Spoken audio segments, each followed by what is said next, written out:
Guys, this is your boy John the Liquidator coming back with another video, and we got a lot to talk about in this one.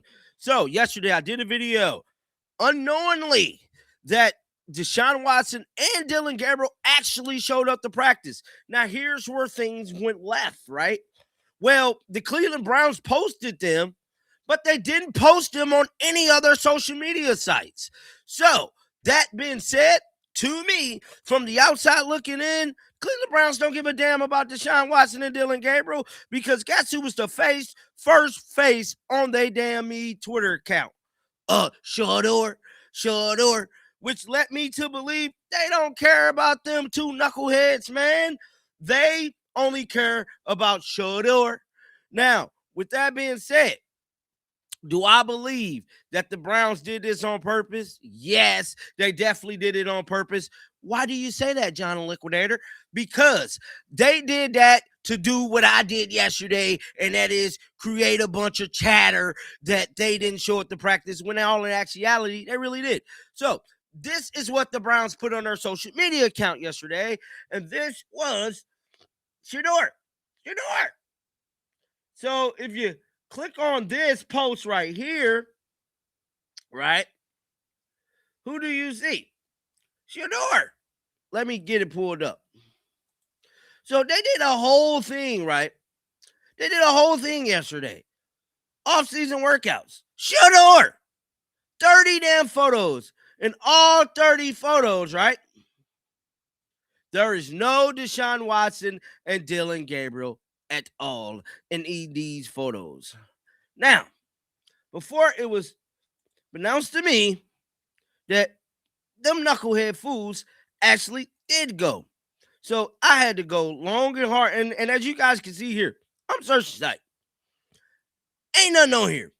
But if you go here and you come to ESPN Cleveland, now this said this is via the Browns. We just synced that, right? Come here, you see SHEDEUR. Dillon finally left Hawaii. He's back. Look like he lost a little weight, too. Then we got Deshaun Watson right here. What the hell? Why y'all scheme and clickbait me like that, bro? That was not right, Cleveland Brown admin. I ain't gonna lie to you, bro, because they was there. So I want to apologize to Dillon Gabriel and Deshaun Watson for saying that they wasn't there when they really was there. But we got to get to the meat and potatoes of this video. That is y'all favorite Cleveland reporter. Oh, yeah. He went on a rant today like no other. Oh, man. He said he don't give a damn about Deshaun Watson or SHEDEUR Sanders. And I was like, damn. Neither one of them, bruh. Neither one of them, dog. He said he don't give a damn. Let's pull it up right now. Let's react to it. All right. It is what it is. April 8th, right now, who would you start at quarterback? Not Deshaun. I've been.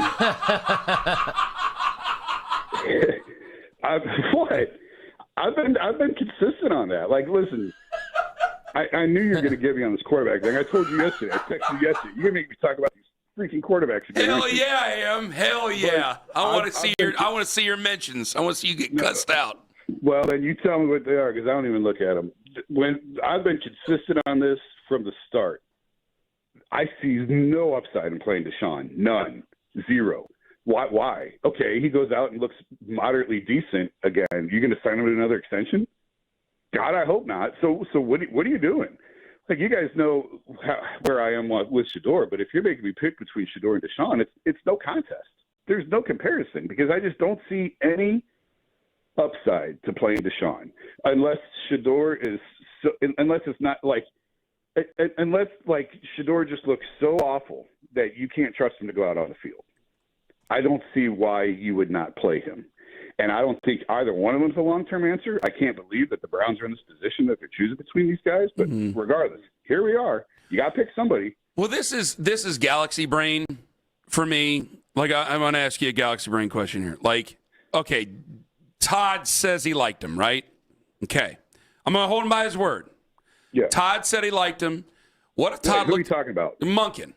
Okay. No, yeah, I know Todd. Oh, SHEDEUR Sanders. Okay. Sorry. It is important. So Todd said he liked SHEDEUR Sanders. is there a possibility he felt that SHEDEUR was thrust into a situation unjustifiably in a position he'd rather not be in, and then goes, listen, you were thrown out there too soon. It's a different offense. We're going to start the veteran and have you be the guy who gets a breather. And then I'm sure everybody's going to want to see SHEDEUR again because I don't have much faith in Deshaun Watson.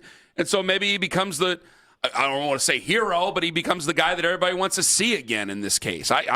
It is Galaxy Brain. I'm saying that at the beginning and end of it as I ask you. Can I answer a question with a question? Yeah, go ahead. Would we be having any of these discussions if they didn't win their last 2 games and they were about to take Fernando Mendoza? No, they would just take Fernando Mendoza. And they would just play Mendoza, and that would be that. Would they? Because they just signed Kirk Cousins in Oakland, See, Las Vegas. If so you guys haven't figured it out by now, this is Jason Lloyd, man, talking. So Jason Lloyd believed the Browns should have tanked and took Fernando Mendoza. But SHEDEUR threw a kink in the plan. He won the damn football game. Now they kind of mad because they're in this position because SHEDEUR actually did his fucking job. Crazy work, bro. Just crazy work. I'd start him week 1. So you think they would start Deshaun over Mendoza? No, you're right. So you see what I'm saying? Like, yeah. I hear you. Like, okay, they might play a veteran for a few weeks. They may not. Like, Mendoza may just win the job and they start in week 1, and now you've got a viable backup in case something happens to him. And you've got – because I also think the Cousins signing isn't necessarily to play week 1. It's for the locker room and for show them how to be a pro and da-da-da-da, watching film, all that stuff. I just think, like, had the Browns had the number 1 pick, we would not be having this discussion of who's the week 1 starter. It'd be Fernando Mendoza. And whether that's an indictment on how they truly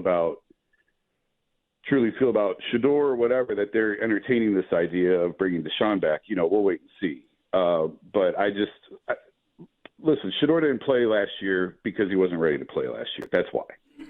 And people aren't going to like that, and people can hate that or whatever. That's the reason. And so I don't think that he was done wrong or anything like that. If Deshaun starts this year, I absolutely think SHEDEUR's still going to play. These are the Browns. How often do they ever go the entire year playing one quarterback? It's very, very rare. But I would flip it and say, would we even be talking about this had they had the number 1 pick and they were taking Fernando Mendoza? And I think the answer is no. We would not be entertaining any of these conversations. All right. What do you got? Jason, anything changed in terms of how you feel about this draft as we're getting closer and there are more rumors floating around?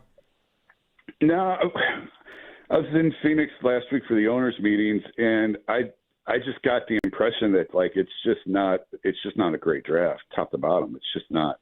Like, listen, there's good players there. Like, nobody was talking about Carson Schlesinger a year ago at this time, and look what they found. And that's sort of, I think, what Andrew Berry's up against now is he's got to find the right players again. But, like, from conversations I was having, you could punch holes in all of the linemen, you could punch holes in all of the receivers. Like, I don't think that there's a Joe Thomas in this draft to go take when you're talking about tackles or linemen or anything like that. I don't think that there's an elite number 1 playmaker, no doubt about it, run to the podium and write his name on the card receiver. So, obviously I think I've sort of advocated the trade down all along. I just don't know how much of a market is for that pick right now. So I think they got the work cut out for him in this draft. That's not to say they're not going to get good players. Like, there's a ton of holes on this offense. You can get good players. You can address the needs.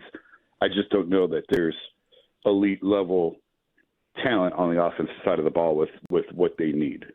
Jason, I know you were in Scottsdale. We got to go, but did you get a chance to get down to Sedona for all those great views? No comment.